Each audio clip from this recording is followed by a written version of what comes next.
ಯಾಕೆ ಸುಮ್ಮನೆ ಹೇಳ್ತಾ ಇದೀಯಾ? ನೀನ್ ಏನೋ ಹೇಳ್ದೆ ಸುಮ್ನೆ ಇದೆಯಾ ಅಂದ್ರೆ ಏನೋ ದೊಡ್ಡ ಸಮಸ್ಯೆಲ್ಲೇ ಸಿಕ್ಕಾಕೊಂಡಿದ್ಯಾ.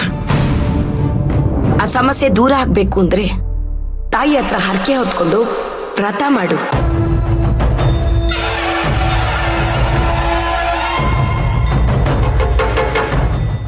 ಹೇಳು, ಹರಕೆ ಕಟ್ಕೋತೀರಾ?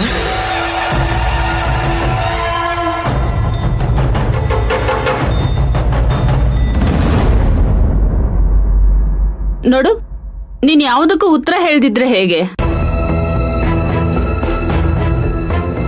ಏಕೆ, ನಿನಗೆ ದೇವ್ರ ಮೇಲೆ ನಂಬಿಕೆ ಇಲ್ವಾ?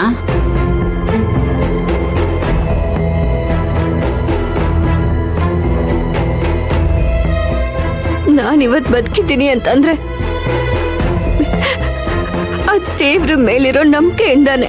ಹಾಗಿದ್ಮೇಲೆ ಅರ್ಕೆ ಹೊತ್ಕೊಳಕ್ಕೆ ಯಾಕೆ ಹಿಂದೆ ಮುಂದೆ ನೋಡ್ತಾ ಇದೀಯಾ? ನೋಡು, ಒಂದೇ ಮನ್ಸಿಂದ ಈ ವ್ರತ ಮಾಡು. ನಿನ್ ಸಮಸ್ಯೆ ಏನೇ ಇದ್ರೂ ಖಂಡಿತ ದೂರ ಆಗುತ್ತೆ.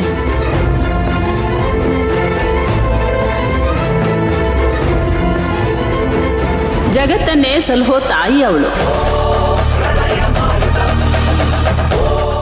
ಇನ್ನು ನಿನ್ನ ಸಮಸ್ಯೆನ ದೂರ ಮಾಡದೇ ಇರ್ತಾಳ? ಹೇಳು, ಹರಕೆ ಹೊತ್ಕೊಳ್ತೀಯಾ?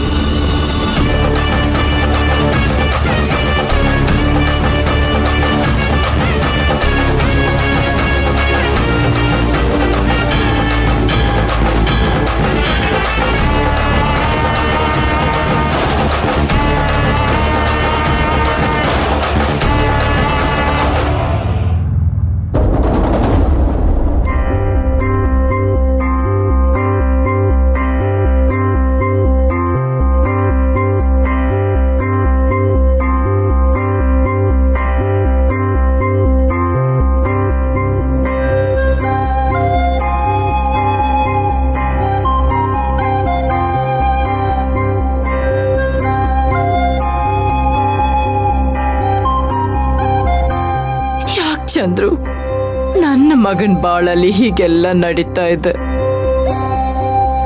ಅವನ್ ಏನ್ ತಪ್ಪು ಮಾಡಿದ್ದಾನೆ ಅಂತ ಅವನ್ಗೆ ಈ ಶಿಕ್ಷೆ? ರಾಜೇಶ್ವರಿ, ನಮ್ಮ ಮಗನಿಗೆ ಏನೂ ಆಗಲ್ಲ. ಅವನು ಖಂಡಿತ ಹುಷಾರಾಗ್ತಾನೆ. ನೀನೇನು ಯೋಚನೆ ಮಾಡಬೇಡ. ಸುಮ್ಮನೆ ಯೋಚನೆ ಮಾಡಿ ಆರೋಗ್ಯನ ಹಾಳು ಮಾಡ್ಕೋಬೇಡ.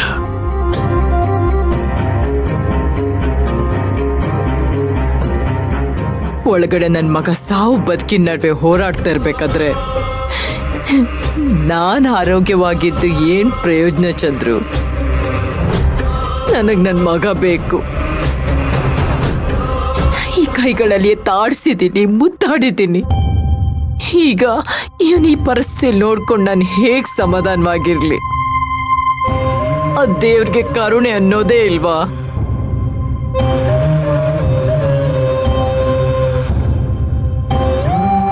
ರಾಜೇಶ್ವರಿ, ನಮ್ ತಪ್ಪಿಗೆ ಆ ದೇವ್ರನ್ನ ಯಾಕೆ ಹೊಣೆ ಮಾಡ್ತೀಯ?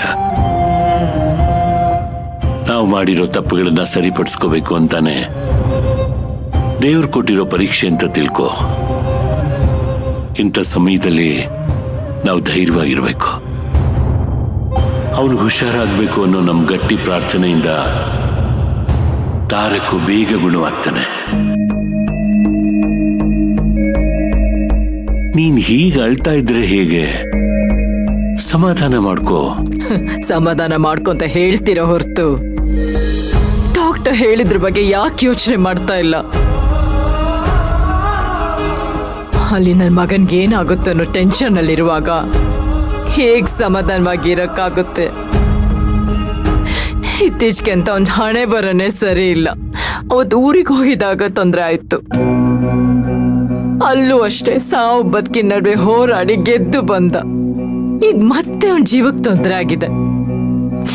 ಇಷ್ಟೆಲ್ಲ ತೊಂದರೆ ಆಗೋ ಬದಲು ನನ್ನ ಜೀವನಾದ್ರೂ ತಗೋಬಾರ್ದಾಗಿತ್ತ?